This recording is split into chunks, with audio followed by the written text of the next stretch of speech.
Hello everyone, this is part 14 of What If Naruto Was the Blue Uchiha, and I hope you guys enjoy this video and to like, to subscribe, and check out the playlist, to see more comment down below.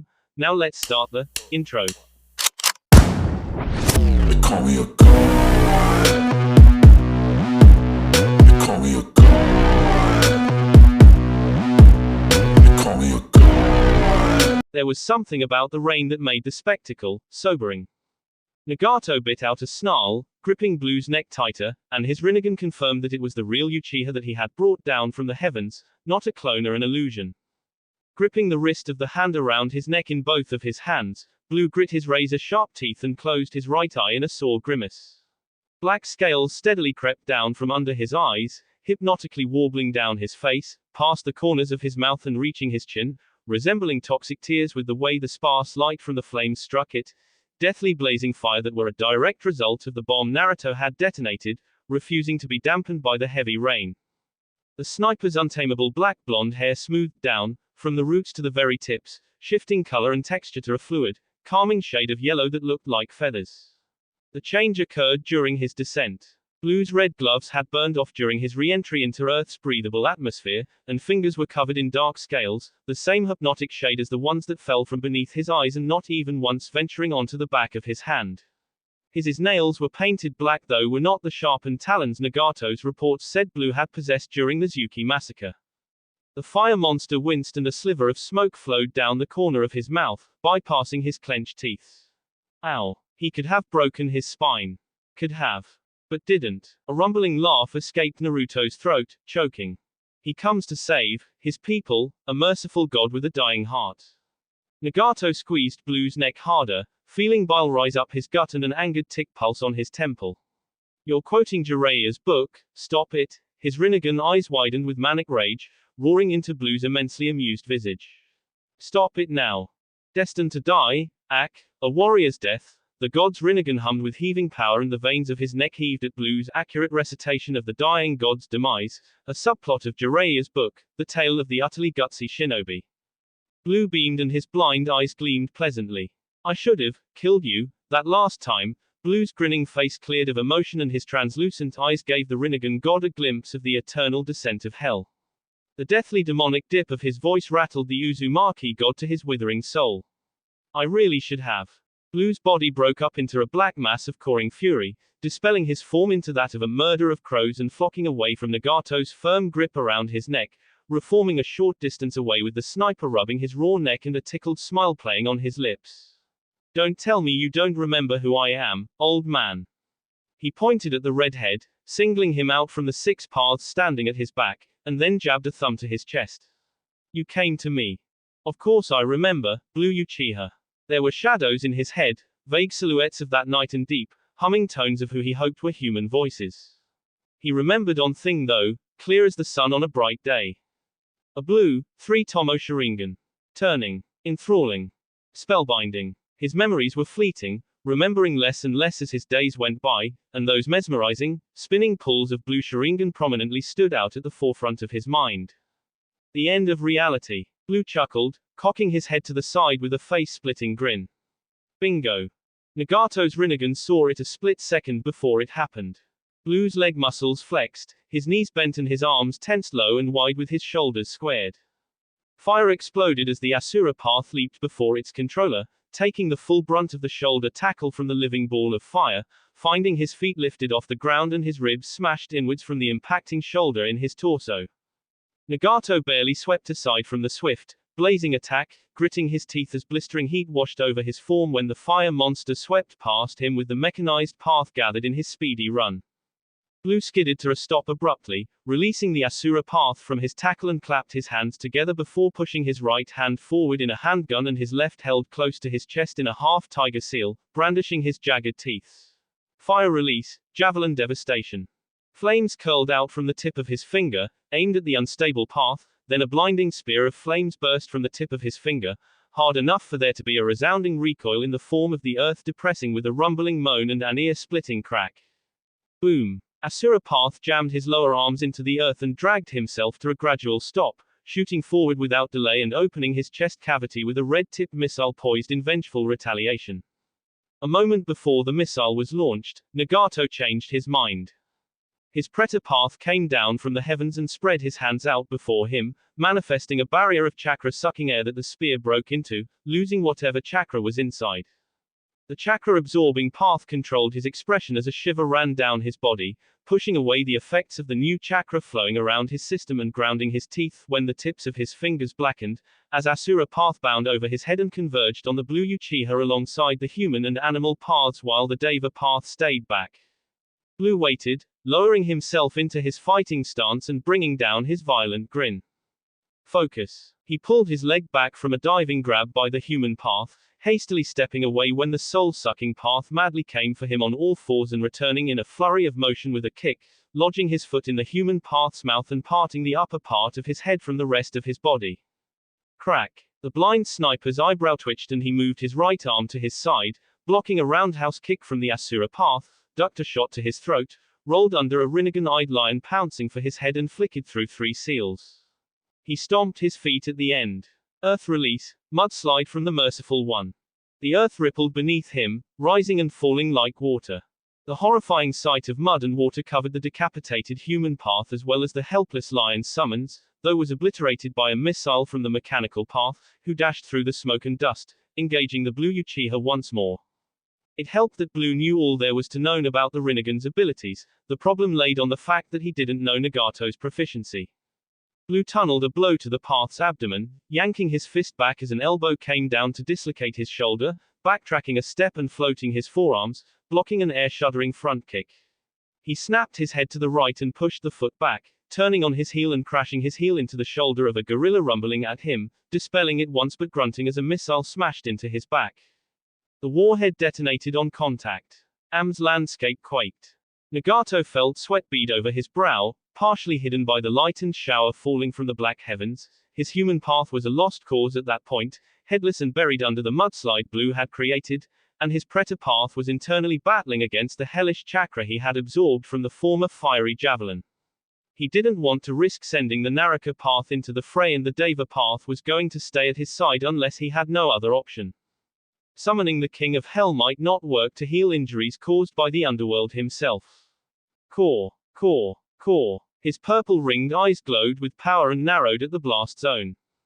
From inside, Blue swept his arms apart and moved away the smoke, burning a path towards an alarmed animal path with a manic look in his pale white eyes, holding in his right hand a blackish bustle of squawking feathers. The animal summoning path jumped away, as Nagato called his Asura path to provide support while the first path called forth more animals, tapping deeply into Nagato's chakra reserves. A giant turtle landed squarely on the blue Uchiha and it dried up right away, unable to survive under the heat ebbing from the underworld. Blue punched out of the dead animal and landed on an edge of the cracked shell, whipping out the mass of feathery darkness into both of his hands. It extended into crystalline. On top of the broken turtle's shell, he hoisted the weapon onto his shoulder and slid his hands into place, wedging his left finger on the trigger. His aim was on Nagato. Bang! The Deva path, already before the dying god, slapped away the Senbon bullet as it whistled for Nagato's temple. Though that diversion opened a chance for the blue sniper, he flipped forward as soon as he pulled the trigger that sent the needle for Nagato's life, facing the animal path as he fell on a crouch on top of giant toad summons and squeezing out 4 needles from the muzzle of his long-range weapon. Chew chew chew chew. That path only had time to raise his hands to shield his face. A needle rammed into his right hand, shooting through and impaling his left eye. 2 dug into his heart and the last lodged itself in his Adam's apple, sticking between 2 bones of his neck and exiting out of the back. The force of the projectiles took him off his feet and tumbling down the toad's back, where a crow with luminous green eyes dove down with his beak open. Blue freed a hand, holding crystalline down at his side with his right hand, and went through 10 one-handed seals. Lightning release, black mass. Crow Kakazu shrieked. A ball of lightning the size of a football burst from the crow's wide-open beak, crashing down on the immobilized path, and it rapidly expanded, swallowing the helpless path and electrocuting it without remorse, bolstered on by the thin droplets of rain pouring from the sky. The muscles of his body contracted, pulled taut by the electricity coursing through his system, until his heart gave out and exploded in his chest, his eyes popped, his tongue shriveled up and turned to dust, his skin blackened to charcoal and his clothes burnt off his form. All the animals the path had summoned dispelled back to their home realms. Crow Kakazu swooped over the ball of blaring, crackling white death, cawing madly. Crystalline crumbled into crows once more and blew through it aside, letting the flurry of feathers to pop out of non-existence as he lifted his right shin to block a knee strike to his gut from the Asura path. The blue Uchiha dropped his leg and bent back, dodging a laser beam screaming from one of the mechanical path's gaping mouths. He rolled to the side on the ground and pushed off, shooting back and meeting an elbow strike with his forearm. The ground shuddered. Blue's eyebrow twitched and his grin wavered. "You're very annoying." He clenched his teeth as a lower arm tore an uppercut to his chin, following the momentum of the blow so his feet were 5 feet off the ground and snapped a kick into the path's head, tumbling backwards into a flip and forcing his hands together into the tiger seal, maneuvering his fingers through 2 more seals and crouching on the ground. Summoning Jutsu, Earth Release, Skeleton Clones of the Damned.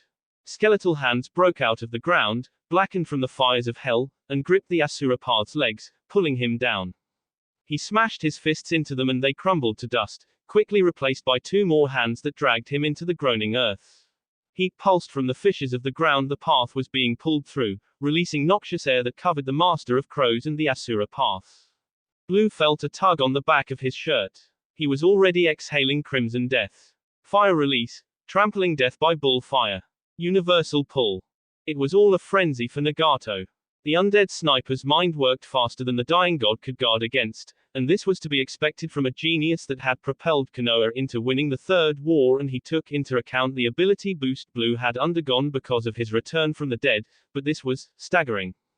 The mountainous flames rolling from Blue's mouth took the form of a herd of crazed bulls, trampling the 4-armed path in their wild charge and goring him alive with their thrashing horns, happening as he was aggressively heaved back by the Rinnegan Jutsu. Blue snapped his jaw shut and the back of his neck met the Deva path's awaiting hand, shortly jarred by the speed at which he had been wrenched from his former position. The gravity-controlling path flexed its muscles and slammed Blue down onto the ground, face first, though as soon as Blue's nose met the earth his form scattered into a murder of crows, regathering at its back. Nagato's front. Deva path's head whirled around, only to come face to muzzle with Crystalline. Bang! Yahiko's head blew open. The combination of using weighted seals, concussive air due to the building air pressure used to propel the needles and simply utilizing a weapon capable to dropping a target from as far as 700 kilometers away felled the gravity-manipulating path like a tree. Being able to see through the different eyes of his paths didn't correlate with his response time against that of the blue sniper. Naruto breathed out and tipped his head back, regaining composure as he held Crystalline in a loose grip with his left hand. He closed his unseeing eyes and sighed quietly, grateful for the light shower washing down his face. "You know," he said, commanding his deathly summons to take away his long-range weapon. He glanced over his shoulder and slipped a hand into his pocket, motioning to the chaos before him. "I kinda thought all this would convince you to take me seriously." Most of Hidden Rain was now a pile of fallen buildings, warped metal and shattered lives, burning in the newfound sullen silence under the rain, popping every once in a while with a low explosion of a gas line going off or a building a fair distance away succumbing to the tremors of the earth. "I roughed up some of your people, leveled a good portion of your village and beat all 6 of your paths." He said this and turned around, stepping up to the dying god as the redhead glowered hatefully at him.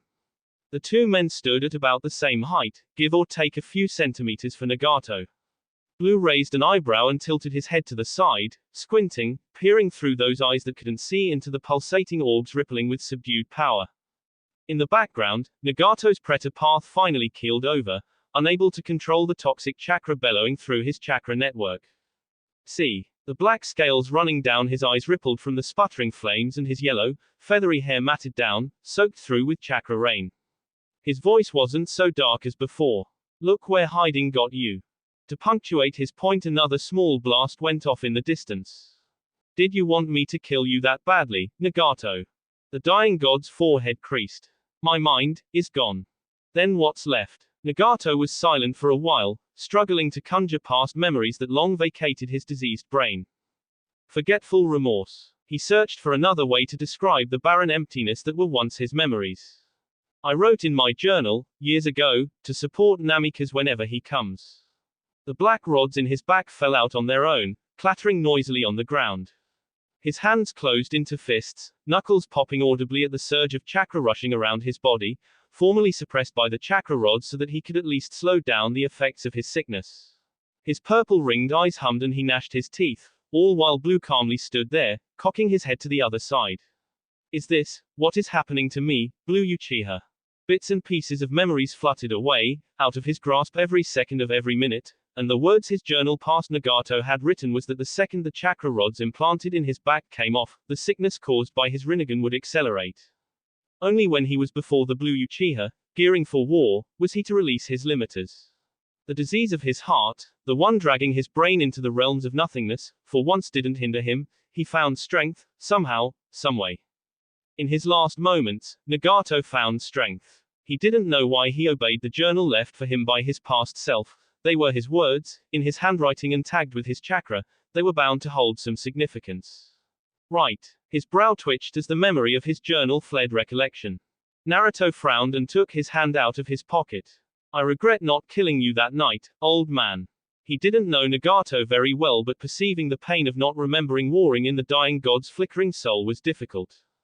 Regardless of all that, the dying god had brought this on himself. When you were with Minato, you were inadvertently against Blue, and when you were against Blue you were as good as dead. Nagato was going to meet an unavoidable. Let's do this properly. Yes, Blue Uchiha. His confusion didn't prevent him from lowering into a fighting stance at the same time as the Blue Uchiha. Two of them gravitated to the same stance, synchronizing their motions. Descending Chaos Whirlpool Fist, an Uzumaki Taijutsu style. They pushed forward, blinking out of sight as soon as their feet left the ground. Amid the wreckage of a megacore, the two men fought. Ooh. Elder God Hotel and Casino. Tsuki Town.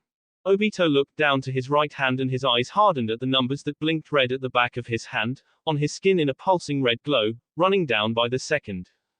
10 hours 45 minutes and 54 seconds. A word Blue emphasized rang through his head like death's bell. Consequences. What would happen to him if he didn't get Kakashi's head to Konoha in time? It was already hard enough tracking him down within Zuki, narrowing the copy ninja's location to a penthouse at the top of the hotel, receiving treatment alongside Yamato Tenzo from severe wounds he sustained during his fight with Yugao Azuki. Word for word, the low-level iron yakuza he tortured some 5 minutes ago poured that information from his mouth like a broken faucet. He stepped through the automated doors of the hotel, casino and glanced at the timer at the back of his hand again, grim-faced at its reddish glow. His heart pounded, banging violently against his ribcage and his head swam, blurring the corners of his vision. Obito heard the unmistakable sound of birds flapping, passing above his head. He snapped his neck up, staggering to the side and ducking a little in fear at what illusion he would see flying beneath the ceiling, gritting his teeth and swallowing thickly as crows beat their wings and settled on slot machines. No one was the wiser. Except Obito. His steps faltered and he bumped into someone. Oi! A man in a wrinkled blazer yelled, almost tumbling into the woman he was flirting with. He turned to Obito and exclaimed. What's the big idea? He gripped the Uchiha by the scruff of his neck and Obito gnashed his teeth, a fierce expression that made the man finally realize the full state of Obito's warped face. Whoa, you okay, man? Obito pushed him away, snapping. Get off me. Staggering past him and blinking his coal black eyes, rationalizing that the birds only he could see weren't real. At that, he activated his dujutsu and he tumbled to the floor, bellowing in agony as his eye sockets burned. Gyah. He slapped his face, beating away the flames and deactivating his Sharingan, but stopped when the merciless pain steadily receded as if it was never there. The Uchiha held his face in his hands, raggedly panting and blinking his eyes, feeling a few tears slid down and drop on the red carpeted floor. Ha! He inhaled and licked his lips, sliding his hands down his face and checking for any fire damage with his fingers. Nothing. His hands on his chin and jolting in surprise when he saw that he was on his knees, sweat drenched his shirt and beads of perspiration crept down his temple. His fingernails were cracked and dirty and his Akatsuki robe was not on his body, even as he didn't remember taking it off. He jumped a little in shock when he noticed all the eyes directed down at him as the occupants of the casino, hotel gawked and whispered at the odd behavior of the strange man kneeling inside the famed Iron Yakuza gambling house. Other eyes also stared at him, beady black ones of the feathery shadows occupying low perches, flying in Obito's delusions. Sorry. He mumbled, shakily getting to his feet and pushing through the gathered crowd. Move it. All right, pal, you gotta come with us. A hand grabbed his shoulder and the former member of Akatsuki acted on instinct. A kunai found itself inside the man's stomach, stabbed upwards through his stomach and ripped out as the victim doubled over, only to be pushed off the frazzled Uchiha. Blood oozed from the guard's gut, but Obito was too shaken to hear the man's horrific cries. Obito clenched the handle of the kunai, not caring how blood covered the blade as well as his hands, and he swiped around in a wide circle, scaring off the crowd and the other guards making their way to him. Stay away. I'm warning you. Take it easy, man. Someone, a civilian tourist from Fire Country, exclaimed from somewhere in the crowd. What are you looking at? He yelled, wildly swinging his kunai and heaving dryly at the slight glimpse of the elapsing time running down on the back of his hand. Stop looking at me. Stop it. Give him space, people. Leave me alone. A hand snagged his kunai-wielding wrist and Obito yanked it to him, sending the person into the ground with a clean slice across his throat. This was what scared the crowd away. I'm doing this for Rin. The Uchiha shouted over the din of screams, then waving his hands over his head to scare away the crows that followed high, ducked into the fray and pelted up the stairs. Leave me alone. Meanwhile, Kakashi, fatally injured and in no shape to fight or at least defend himself, sent a dog summons to the Yondaime Hokage and leaped off roof of the hotel, casino, hopping from roof to roof away from the insanity-driven Uchiha roaring for his blood. Tenzo, awake, worse for wear and breathing through a tube because of the internal and external wounds he got from Yugao's sword, Lunaya, was left behind, uttering his betrayed gasps to the copy ninja that fled without saying a word to him. There was silence in the loft after Kakashi dove out of the window, punctuated by the sounds of raspy oxygen entering his tattered lungs and the beeping of his life support system regulating his erratic heart rate. He gripped the sheets of the bed as the muscle relaxant and painkiller connected to his life support machine by a slim, silver-haired, dark bodysuit wearing bespectacled medic was injected into his body, automated so by new age machinery invented by an obscure group of engineers from Hidden Chill. Tenzo exhaled hotly, rallying in himself his bloodline to hasten the healing process but slumped further into the bed, weak. His oxygen mask fogged up, more so than normal, as his breathing became increasingly rapid and his dimming eyes snapped about the fancy penthouse, battling the relaxing effects of the medicine introduced into his system. Lunaya was a weapon that had no rank because it was only as strong as its current handler, and Yugao being who she was a war hero, a master swordswoman and a close friend, former wartime teammate of Blue Uchiha wasn't a lady to scoff at. The sword itself was crafted from a strange metal inside the meteor that crash-landed in Hoshigakure, and the effect of this off-world material against his body ground his self-healing to a painful halt, giving him little option but to rely on the Yakuza medics. His legs were gone from the knee down and his right arm was sliced down to his shoulder, and seeing as Lunaya had been hilted in his gut for a prolonged period of time, the medic that treated him, a young woman called Kabuto, said that was a reason why he couldn't heal on his own. The sword was what Kakashi had used to barter a safe haven and medical treatment, and that same sword was slung on Kabuto's hip when she was taking care of him, in plain view. He jerked as the front door of the penthouse was kicked in. Kakashi. Ooh. Inam. Blue clenched his teeth and tightened his core, grunting as an uppercut tore into his gut. He grabbed Nagato's head as he came down and drove his knee into the redhead's chin, hopping back as chakra rods erupted from the dying god's palms. He flicked his wrist and caught the pair of kunai that whirled into his palm, shooting back and clashing the two blades against the black rod. Both ninjas bared their teeth and their muscles tensed, pushing. Am trembled. Blue's foot raced up and struck Nagato's stomach with a Spartan kick, shoving him back a small step. He twirled the knives in his hands into a reverse grip and diverted the thrown chakra rod to his right, spinning on his heel and nailing the man with an overhead kick, though Nagato guarded with his forearm and shifted his head away from a kunai strike, slapping the other one away and leaned back from a rising knee from the Blue Uchiha. Naruto transitioned the jumping knee strike into a flurry of bicycle kicks, driving Nagato back with the blurring strikes as the redhead covered his face with his hands, until Naruto landed back on the ground again and lowered down from a straight punch to his chin, planting two strikes in Nagato's diaphragm, driving air from the dying god's lungs and getting his legs swept out from under him.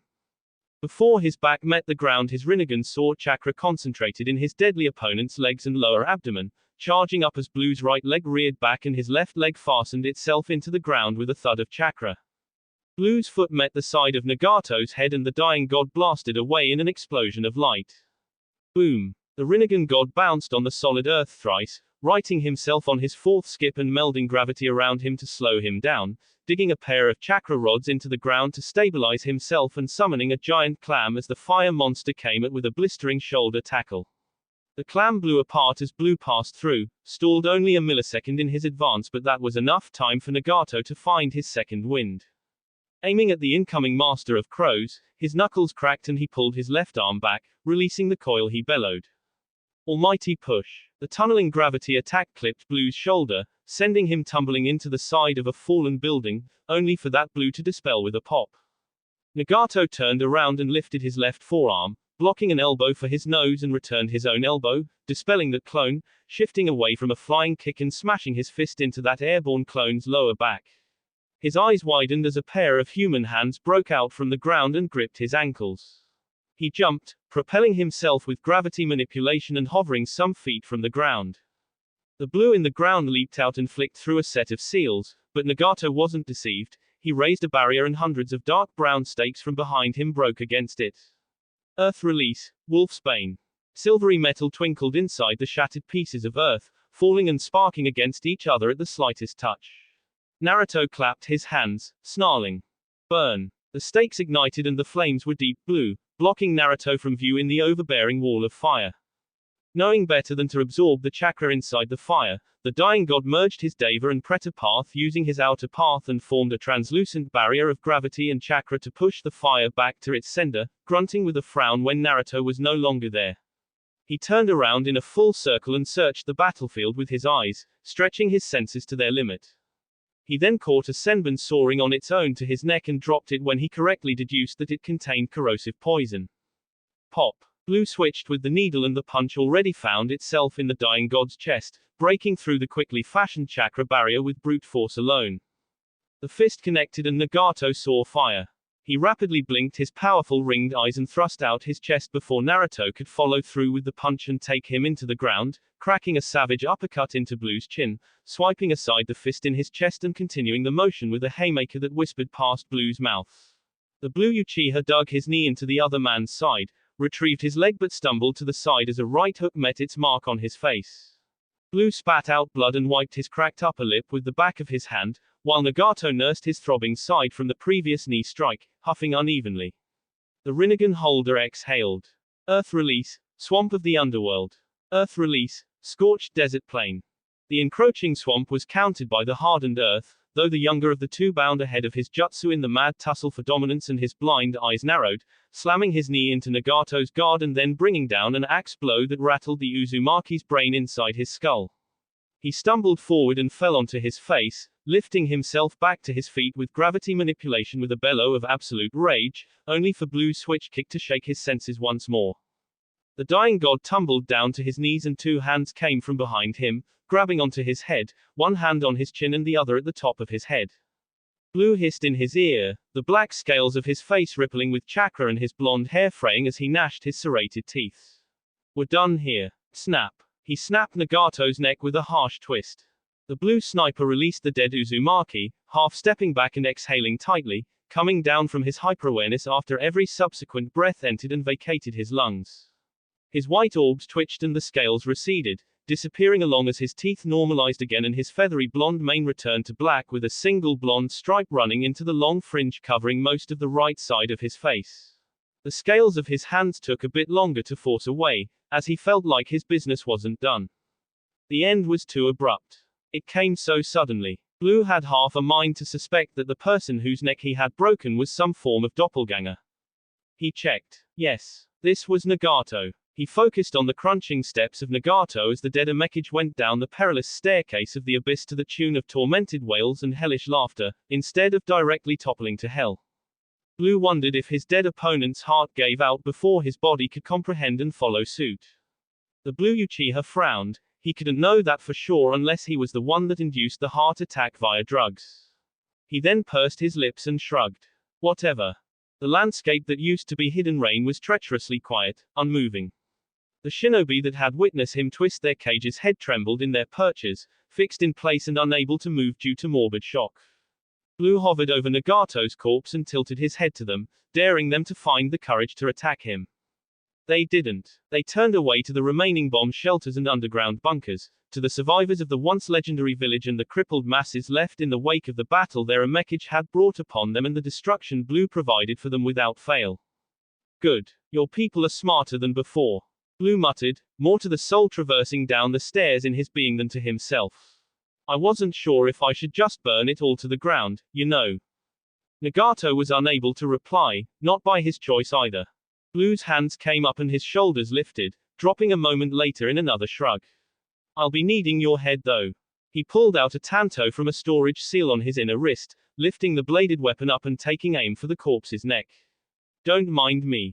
He lopped off the Rinnegan god's head and picked it up by his thin, weak red hair. Blood dripped from the headless dead body. Nagato's half-lidded eyes drooped and his jaw became slack. Nice. He cleaned the blade on the back of Nagato's black pants, the only article of clothing the corpse was wearing, and stashed it back in the seal, studying the Rinnegan possessing head and stroking his chin thoughtfully. I don't want your eyes. I'll be getting mine soon enough. He was going to use the dead god's dojutsu to heal Yugao. After that, his mother could do whatever she wanted with it, as long as she didn't implant them into herself. They still carried the same poison that was killing Nagato. Not bothering with sealing up the head, he held it in his tight grip and ambled his way out of Am, planning his next step from there. It rained no more in Am and it never would again. Some minutes later, the Hokage's office. Konoha. Minato sat hummed and reclined in his chair, closing his eyes in reflection at the news he received from Kakashi through one of his dog summons. The copy ninja had gone dark. Obito found his hiding place behind the iron Yakuza ranks and was actively coming for his head. The message itself was rushed and an almost unreadable drabble of scribble and strokes. It didn't mention Tenzo or his fate. Yugao too for that matter. He had seen the meteor leave Earth's atmosphere though, and it had Yugao's sword, Lunaya, written all over it. Am was silent, though common sense told him that disaster was roaring within the village. The chakra rain falling at the borders of hidden rain muffled every and all sounds coming from the village, and the only reason he didn't press into the rainy village was because of the oddly one-sided deal struck with the dying god. I will lend help you as long as you stay away from Am. Everything was going to hell. The assets he still managed to own had permanently lost value, seeing as someone had spread the rumor that the fire that burned down one of his estates was due to a curse, and that anyone associated with him would burn as well. He lost ownership of many other assets, hidden caches were raided and emptied by Kami knows who, and his business partners weren't answering his calls. He needed to calm down. Collect his thoughts. Minato refused to let Blue frazzle him. Even though the Blue Uchiha was very well under his skin. He groaned and ran a hand through his hair, dragging his hand down his face and settling it on the head, bobbing rhythmically on his lap, wordlessly coaxing her to take more of his length. Minato picked up a picture of Kushina from his desk and his gaze softened, running a gentle thumb over the redhead's sunny grin. You still love me, Kushina, I know it. His brow creased and he grit his teeth. Emen, almost. His secretary leaned back, wrapping her hand around his length and tugging up and down, working him closer and closer to the end.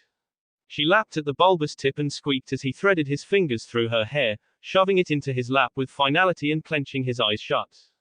Kushina. The lady beneath his desk scrambled out, wiping her mouth with the crook of her elbow and smoothing down her creased pencil skirt. She looked at him, doe-eyed and expectant, but he gestured to the door.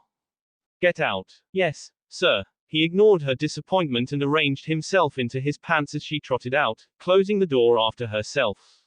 Now that he was somewhat relaxed, he could think of the mess that had happened in his village some time ago.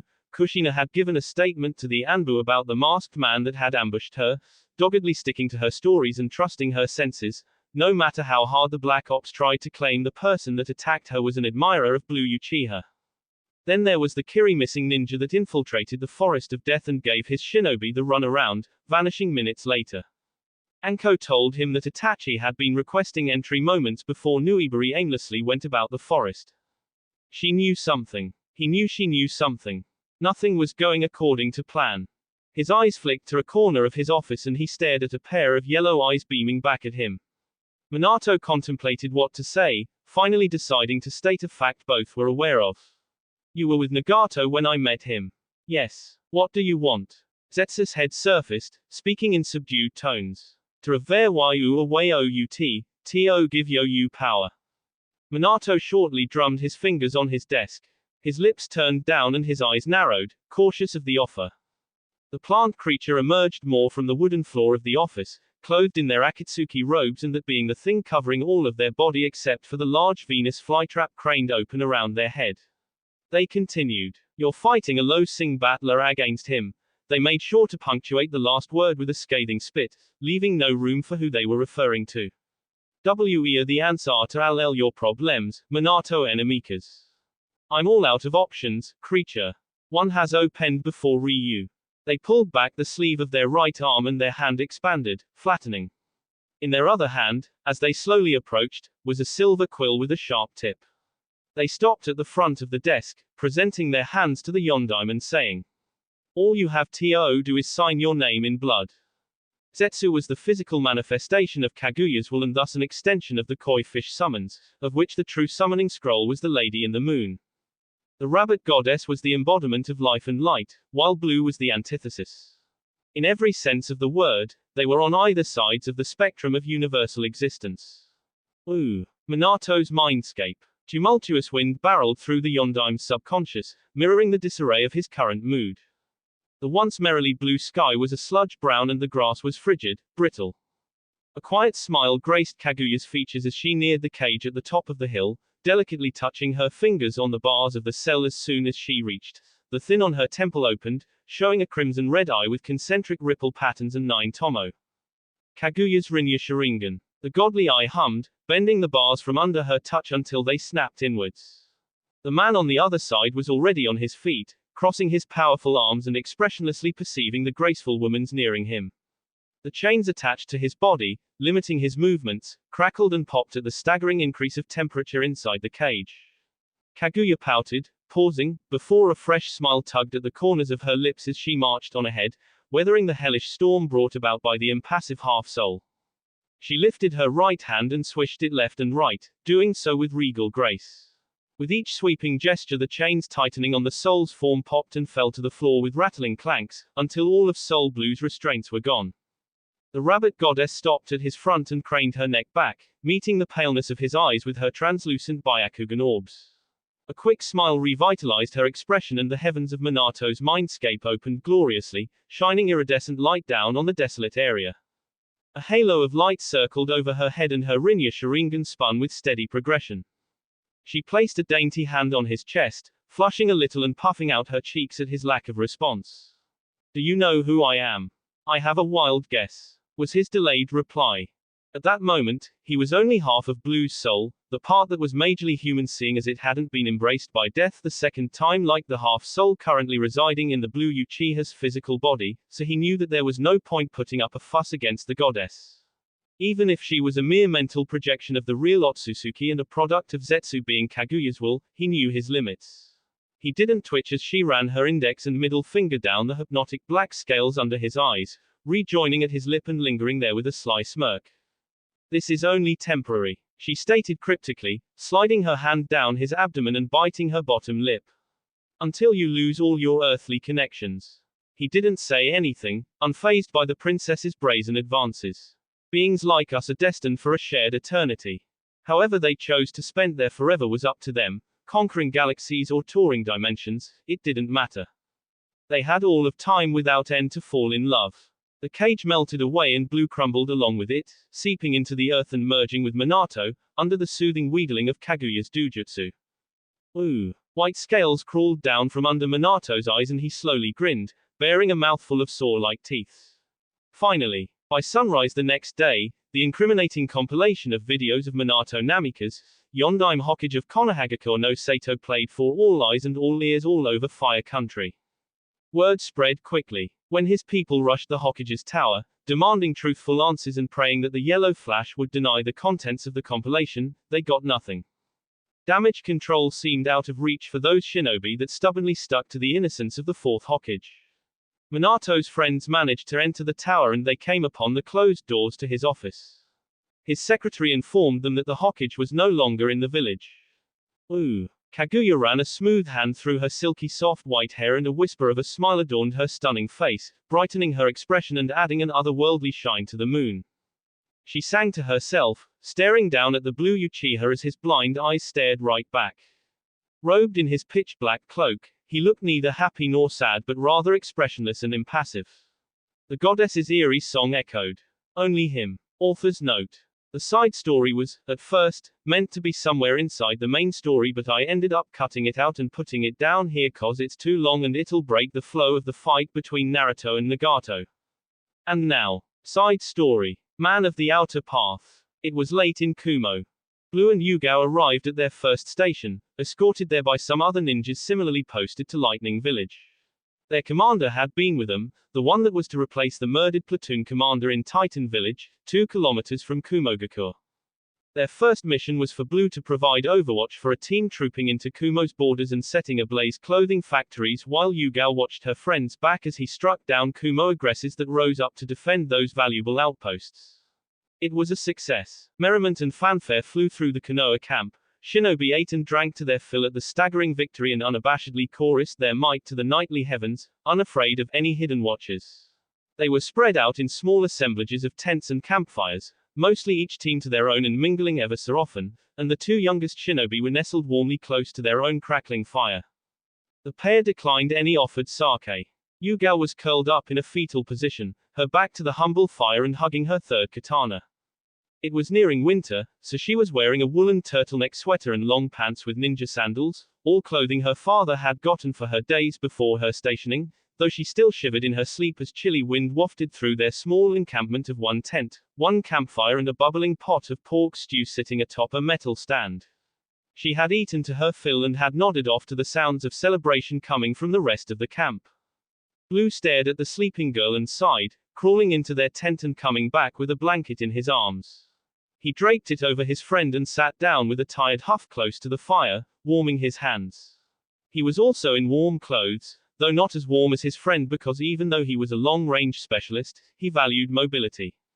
He wasn't feeling very tired, not yet anyway, so he picked his mid-range launchers from his backpack and began tinkering with them, adjusting the touchy trigger mechanism and looking into why it kept jamming once they overheated. Yugao told him to wake her up when he was heading to bed so she too could crawl into their tent. She wasn't much for sleeping by herself and he couldn't blame her. This whole situation was intimidating. They were in enemy territory and the road they took coming to Kumo wasn't exactly child-friendly. Blue breathed out softly and paused, his left hand holding a tiny screwdriver and his left secured a mid-range launcher to his lap. His cerulean eyes were transfixed to the bubbling pot of food over the fire as he reached for a tin cup of water, taking a large swallow, then he looked to his right and his 3 Tomo Sharingan spiraled into activation, sluggishly whirling in his sockets. Who are you? A man in his early 20s blankly stared into the orange campfire, the piercings on his face stood out prominently to the child's careful dojutsu, after that was his deep red hair and how it weakly flopped down his face, covering the right side of his face. Blue's Sharingan provided him a good look into the genetic link between this person's chakra and his Uzumaki crushes. The ominously unwavering eyes of the man stayed on the fire. His purple with black ringed eyes trembled a second later and he closed them, replying. A dying god. Despite himself, Blue scoffed. Don't kid yourself, old man. I have been diagnosed with an unknown heart disease. The dying god muttered, gripping his knees hard enough for his knuckles to turn white. The muscle lining of my heart will gradually lose its thickness and each cycle of blood through my body will spread diseased cells to my brain, until I drop dead one day, weaken missing sections of my precious memories. Dropping his guard somewhat but yet still keeping his eyes trained on the somber newcomer, Blue said. I don't get it, why are you telling me this? He frowned, annoyed and frustrated. What is with old people just coming and talking to me like they want something? Am I a pedo-magnet or something? Huh. Is that what I am? First it was the Sandaime, smiling and complimenting him for his inventions, then the Toad Sage and his student Minato were hiding in the bushes, watching him and Yugao as they lounged on a park bench during school hours. Just some days ago too, as he was sulking in Ichiraku Ramen after he was rejected by his crush, the Snake Sanin offered him a listening ear in her hotel room to spend the night until his deployment the next day. Orochimaru, most of all and of all people, was being the most overly familiar with him, making him promise to write to her every once in a while. It weirded him out but he was fine indulging. Blue didn't know how he would react if or when Orochimaru made the wrong move on him. Cross that bridge or whatever. Now, Some other man made himself comfortable by their campfire, as Blue was sipping water from a tin cup and keeping careful vigil over Yugao. I'm 20, you fool. I'm not old. The god hissed, briefly glaring at the boy and mildly impressed when the child didn't curl away from his dark look, rather returning a glower of his own, his Sharingan churning steadily. The redhead sighed and looked back at the flames. And, an old friend used to tell me that strangers have the potential to be the best of friends. And out of all these strangers, you chose an 8-year-old boy. Were Blue's bewildered words, dropping his tin of water close to Yugao and flicking a short look at her, confirming that she was still soundly asleep and basking in the warm ebb of their campfire. Maybe because you are Uchiha. You probably have already guessed my clan of origin. The boy's Sharingan imperceptibly sped up. The Uchiha and Uzumaki are cousin clans, so you know. Understandably, being told that by a man that hadn't even provided his name didn't reduce Blue's caution. The man put his hand under his chin, reflectively looking into the crackling fire. You are too young to be here. I was concerned. I thought these leaf rats took you in as a slave. Are you lying to me or to yourself? I'm not sure. Likely, both. He got himself more comfortable. In the future, I'm going to do something that will make you very angry. I'm going to have a hand in fatally endangering of 2 of your friends. And I want you to be the one to end my life. Careful, mister. Yugao's a girl. Ho. My mistake. Keeping back from glancing around the boy so he could use his Rinnegan to confirm the sleeping child's gender, he continued. There are forces not even I can detect that forcefully impose their will in order to redirect the flow of existence. Change the fate of the world, if you will. It could be my Uzumaki bloodline talking, but. I want to die on my own terms, not according to that person's plan. He looked strongly at the boy, directly into Blue's Sharingan. The outer path provides me a certain extent of precognition, and it showed me that you will be the one to bring about the end of this reality. Looking at you now, speaking with you. I'm sure of it, my wish is to die before that happens. The dream of Akatsuki went with Yahiko, and now I've been cursed to shrivel up by my own heart. I'll cause the end of the world. In my vision, I saw darkness, a sunless, moonless world and a hellish, fire-breathing monster with a blue Sharingan looming over the planet. A shadowy bird sat on his left shoulder and a magnificent fish swam in the pools of his eyes. A chill ran up Blue's spine and goosebumps rippled over his arms. The prophecy of the outer path swept a swift hush over their small camp like wind coming down from the north. Not sure if he should speak after hearing such mortifying words, the boy mumbled. You should write that down, it'll make a great story. When my mind leaves me and my heart is on its last heavy beats, you will come for my life, and I will resist.